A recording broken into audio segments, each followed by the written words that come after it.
Mucho antes de que Jerusalén fuera un nombre que dividiera al mundo, fue apenas una colina áspera rodeada de polvo, silencio y viento.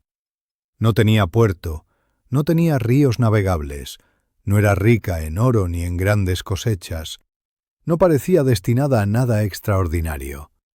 Y sin embargo, desde el inicio, algo en ese lugar hizo que nadie pudiera dejarlo en paz. Las primeras huellas humanas en Jerusalén no hablan de gloria, hablan de supervivencia, de pequeños grupos buscando agua, refugio, un punto alto desde donde ver venir el peligro. La colina ofrecía eso: visión, defensa, control. Allí, mucho antes de los grandes reinos, vivían los jebuseos, un pueblo cananeo más, sin saber que su ciudad terminaría convertida en el corazón espiritual de medio planeta. Para ellos era solo Jebús, un lugar difícil de tomar, protegido por murallas simples pero bien ubicadas, un lugar que resistía. Durante siglos, Jebús fue una ciudad más entre muchas. Cambiaba de manos, pagaba tributo, sobrevivía. Nadie la consideraba el centro del mundo, hasta que llegó un hombre con una idea distinta del poder: David. David no era rey cuando pensó en Jerusalén. Era un líder cansado de guerras tribales, un hombre que entendía algo clave: que un reino no se sostiene solo con fuerza, sino con símbolos. Necesitaba una capital que no perteneciera a ninguna tribu en particular, un lugar neutral, difícil de atacar, fácil de defender. Jebús era perfecta. Cuando David tomó la ciudad, no fue solo una conquista militar, fue un acto político. La convirtió en Jerusalén, la hizo su capital, y sin saberlo, sembró la semilla de un conflicto eterno. David llevó algo más a Jerusalén, llevó el Arca de la Alianza, un objeto sagrado, no por su valor material, sino por lo que representaba: la presencia de Dios entre su pueblo. Desde ese momento, Jerusalén dejó de ser solo una ciudad. Se volvió un punto de contacto entre lo humano y lo divino. Su hijo Salomón entendió eso mejor que nadie. Construyó el templo, no como un edificio más, sino como un centro espiritual absoluto, un lugar donde el cielo parecía tocar la tierra. El templo convirtió a Jerusalén en sagrada, pero también la convirtió en deseada. Mientras el templo se alzaba, Jerusalén brillaba. Comerciantes llegaban, peregrinos viajaban desde lejos, reyes enviaban regalos. La ciudad crecía, no en tamaño, sino en significado, y eso siempre atrae problemas. Tras la muerte de Salomón, el reino se fracturó. Jerusalén quedó como capital del reino de Judá, más pequeño, más vulnerable, pero aún sagrado. Y cuando una ciudad es sagrada, nadie la trata con suavidad. Babilonia llegó como llega siempre el poder, con paciencia primero, con violencia después. Jerusalén fue sitiada, el templo destruido, la ciudad arrasada, sus habitantes llevados al exilio. Por primera vez, Jerusalén cayó, pero no murió. En el exilio, Jerusalén dejó de ser un lugar físico. Se convirtió en memoria, en promesa, en oración. Los judíos no decían «si regresamos», decían «cuando regresemos». Y regresaron. Los persas permitieron la reconstrucción. El templo volvió a levantarse, más modesto, más frágil, pero vivo. Jerusalén seguía siendo el corazón. Luego llegaron los griegos, después los romanos, y aquí la historia se vuelve más densa, más dolorosa. Roma no entendía de ciudades sagradas, entendía de control. Jerusalén era problemática, rebelde, espiritualmente intensa, difícil de gobernar. En ese contexto aparece una figura que cambiaría todo: Jesús de Nazaret. Jesús no nació en Jerusalén, pero murió allí. Y con su muerte, Jerusalén dejó de ser solo sagrada para los judíos. Se volvió sagrada para millones más. La crucifixión no fue un evento político importante para Roma, fue una ejecución más, pero para la historia humana fue un punto de quiebre. Desde entonces, Jerusalén se volvió triple: sagrada para el judaísmo, sagrada para el cristianismo y siglos después también para el Islam. Cuando los musulmanes llegaron, no destruyeron Jerusalén, la incorporaron, construyeron la cúpula de la roca, no para borrar lo anterior, sino para afirmar su fe en el mismo lugar. 3 religiones, un mismo punto, una misma colina y ningún acuerdo real. A lo largo de los siglos, Jerusalén fue conquistada más veces que casi cualquier otra ciudad. Cruzados, sarracenos, otomanos, británicos. Cada uno decía protegerla, cada uno decía salvarla, cada uno dejaba cicatrices. Las cruzadas tiñeron la ciudad de sangre. No fue una guerra santa, fue una masacre. Jerusalén se convirtió en un símbolo tan poderoso que justificaba cualquier horror. Con el tiempo los imperios cayeron, pero Jerusalén seguía allí, pequeña, cargada, incómoda. En el siglo XX, el mundo moderno creyó que podía resolver lo que milenios no habían resuelto. Líneas en mapas, mandatos, resoluciones, y Jerusalén volvió a arder. Hoy Jerusalén no es solo una ciudad, es una pregunta sin respuesta, un lugar donde cada piedra tiene una versión distinta, donde la fe se mezcla con el miedo, donde el pasado nunca termina de pasar. Quien camina por Jerusalén siente algo extraño. No importa en qué crea, el peso está allí, en el aire, en el silencio entre oraciones distintas que se elevan al mismo cielo. Jerusalén no es disputada porque sea rica, es disputada porque significa, y lo que significa, nadie quiere soltarlo. Tal vez por eso esta ciudad nunca tuvo paz real, porque nació como refugio, se volvió símbolo y terminó siendo espejo de la humanidad, de su fe, de su miedo, de su incapacidad para compartir lo sagrado. Jerusalén sigue en pie, no porque haya sido invencible, sino porque siempre hubo alguien dispuesto a morir por ella. Y mientras eso siga siendo así, Jerusalén seguirá siendo la ciudad más amada y más herida del mundo.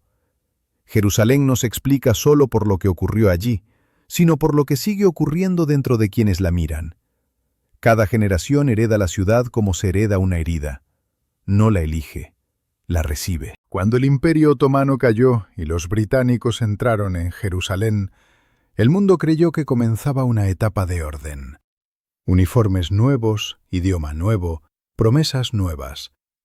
Pero Jerusalén no responde a promesas externas, responde a memorias antiguas. Durante esos años, judíos, musulmanes y cristianos convivían en una tensión silenciosa. No era paz, era contención. Cada grupo sabía que la ciudad no le pertenecía del todo, pero tampoco estaba dispuesto a soltarla. Las calles eran estrechas, no solo por su arquitectura, sino por el peso del pasado. Cada paso resonaba con siglos anteriores. Cada oración parecía competir con otra, no a gritos, sino en el aire. Después llegó la partición. Papeles firmados lejos de Jerusalén decidieron su destino. Líneas rectas trazadas sobre mapas irregulares. El mundo moderno intentando ordenar lo que nunca fue simple. Y entonces estalló. La guerra no sorprendió a Jerusalén. La guerra siempre la ha reconocido. Cambiaron los uniformes, cambiaron las armas, pero el miedo fue el mismo. Familias separadas por muros improvisados, calles que un día eran mercado y al siguiente frontera. En 1948, Jerusalén quedó partida, literalmente. Muros, alambradas, francotiradores. La ciudad santa dividida como si fuera una mercancía rota. Durante años, nadie cruzaba libremente. El muro occidental quedó de un lado, los lugares santos del otro. Cada religión mirando su símbolo desde la distancia. Pero Jerusalén no acepta divisiones duraderas. En 1967, la guerra volvió a cambiarlo todo. En pocos días, la ciudad fue tomada por Israel. Jerusalén volvió a unificarse bajo un solo control. Para algunos fue liberación, para otros pérdida. Para la ciudad fue otro capítulo más. Desde entonces, Jerusalén vive en un presente tenso. No es una ciudad congelada en la historia, Es una ciudad donde el pasado camina al lado del presente, sin pedir permiso. Niños juegan cerca de piedras que han visto imperios caer. Comerciantes venden recuerdos a turistas, mientras rezan por seguridad al caer la noche. Soldados vigilan templos que prometen paz. Jerusalén no duerme tranquila, nunca lo ha hecho. Y aún así, la gente sigue viniendo. Vienen buscando a Dios, vienen buscando sentido, vienen buscando pertenencia. Algunos encuentran consuelo, otros solo preguntas más profundas, porque Jerusalén no ofrece respuestas simples, ofrece espejo. Quien llega con fe, encuentra fe. Quien llega con miedo, encuentra miedo. Quien llega con violencia, encuentra resistencia. Tal vez por eso esta ciudad no puede ser normal, porque nunca fue pensada para serlo. Jerusalén es sagrada no por sus edificios, sino por las historias humanas que la atraviesan. Por madres que rezaron por hijos que no volvieron, por peregrinos que caminaron años para tocar una piedra, por personas comunes que solo querían vivir en paz en un lugar que nunca les prometió tranquilidad. Y aún así se quedan, porque abandonar Jerusalén no es fácil, no cuando una ciudad se convierte en parte de tu identidad. Hoy, Jerusalén sigue siendo reclamada, defendida, discutida. Sigue siendo usada como símbolo, como excusa, como bandera. Pero si uno escucha con atención, muy por debajo de los discursos hay otra Jerusalén. La de la gente que vive allí, la que se despierta cada mañana sin saber si el día será tranquilo. La que aprende a convivir con lo sagrado y lo peligroso al mismo tiempo. Esa Jerusalén no aparece en titulares, pero es la que mantiene viva la ciudad. Quizás algún día Jerusalén deje de ser disputada, quizás no. La historia no da garantías, solo patrones. Y Jerusalén ha demostrado uno con claridad, que mientras exista fe, memoria y deseo de pertenecer, esta ciudad seguirá siendo el centro de algo más grande que ella misma. No porque el mundo la eligiera, sino porque nunca pudo dejarla ir. Con los años, Jerusalén aprendió a convivir con una contradicción permanente, ser ciudad y símbolo al mismo tiempo, ser hogar y frontera, ser promesa y amenaza en un mismo latido. Cada piedra parecía sostener más de una verdad. Para algunos, Jerusalén era la capital eterna. Para otros, una ciudad ocupada. Para muchos, simplemente el lugar donde habían nacido y donde querían criar a sus hijos sin que el pasado les gritara todos los días. Pero el pasado no guarda silencio en Jerusalén. Los años posteriores a 1967 trajeron una calma frágil. No era paz, era una pausa cargada de tensión. Se construyeron barrios nuevos, se ampliaron carreteras, se intentó normalizar lo que nunca fue normal. Al mismo tiempo, comenzaron a levantarse muros, no solo de concreto, muros invisibles, de desconfianza, de memoria selectiva, de miedo heredado. Las generaciones más jóvenes crecieron sin haber conocido otra Jerusalén que no fuera esta. Una ciudad vigilada, observada, interpretada desde afuera, donde una fiesta podía convertirse en tragedia y una oración en provocación. En los barrios antiguos, la vida seguía con una rutina casi desafiante. Comerciantes abrían sus tiendas cada mañana sin saber si cerrarían temprano. Padres enviaban a sus hijos a la escuela con la misma esperanza que rezaban al despedirse. Las campanas, el llamado a la oración y los cantos sagrados se superponían como si la ciudad se negara a elegir una sola voz.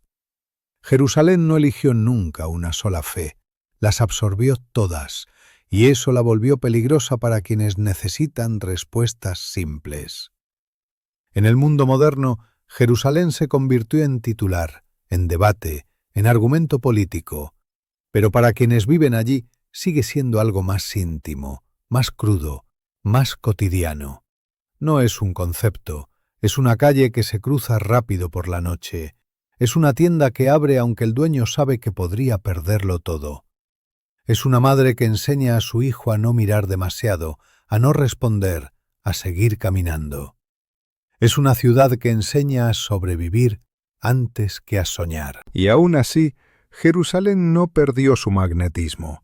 Los peregrinos siguen llegando, algunos con fe profunda, otros con curiosidad, otros con una necesidad difícil de explicar. Caminan por los mismos lugares donde otros caminaron hace miles de años, buscando sentir algo, cualquier cosa que los conecte con algo más grande. Algunos lloran sin saber por qué, otros se van decepcionados. Jerusalén no promete experiencias místicas garantizadas, no es un escenario, es un espejo. A principios del siglo XXI, la violencia volvió a escalar. Intifadas, atentados, represalias, miedo cotidiano. El mundo miraba desde lejos, tratando de entender quién tenía razón. Jerusalén no se preocupaba por eso. Jerusalén solo acumulaba nombres, nombres que no aparecen en libros, nombres que solo viven en la memoria de quienes los amaron. Y aún así, la ciudad no colapsó, porque Jerusalén tiene una capacidad extraña para seguir en pie. No porque sea fuerte, sino porque está acostumbrada a perder y continuar, a llorar y abrir al día siguiente, a enterrar y rezar. Algunos dicen que Jerusalén es sagrada porque Dios pasó por ella. Otros dicen que es sagrada porque demasiados humanos dejaron allí su sangre, su fe, su historia. Tal vez sea ambas cosas. Tal vez Jerusalén no sea el centro del mundo por decisión divina, sino porque la humanidad la convirtió en su espejo más brutal, donde se ven reflejadas la fe más pura y la violencia más cruda, la esperanza más sincera y la ambición más peligrosa. Hoy, Jerusalén sigue sin resolverse, y quizá nunca lo haga, porque resolverla implicaría aceptar verdades incómodas, implicaría escuchar al otro, implicaría renunciar a certezas heredadas, y eso, para muchos, es más difícil que seguir peleando. Jerusalén no pide ser amada, pide ser entendida, y eso es mucho más complejo. Mientras tanto, la ciudad sigue respirando. Cada amanecer es una victoria silenciosa, cada noche tranquila, un milagro pequeño. Cada día sin tragedia, una tregua no firmada. Y así, Jerusalén permanece, no como un recuerdo antiguo, no como una profecía cerrada, sino como una historia abierta. Una ciudad que nació disputada, que creció sagrada, y que sigue esperando algo que nadie ha sabido darle del todo. Tal vez paz, tal vez justicia, tal vez simplemente descanso. Hasta entonces, Jerusalén seguirá siendo lo que siempre fue, la ciudad que nadie pudo poseer sin pagar un precio, la ciudad que nunca fue solo un lugar, la ciudad que obligó al mundo a mirarse a sí mismo.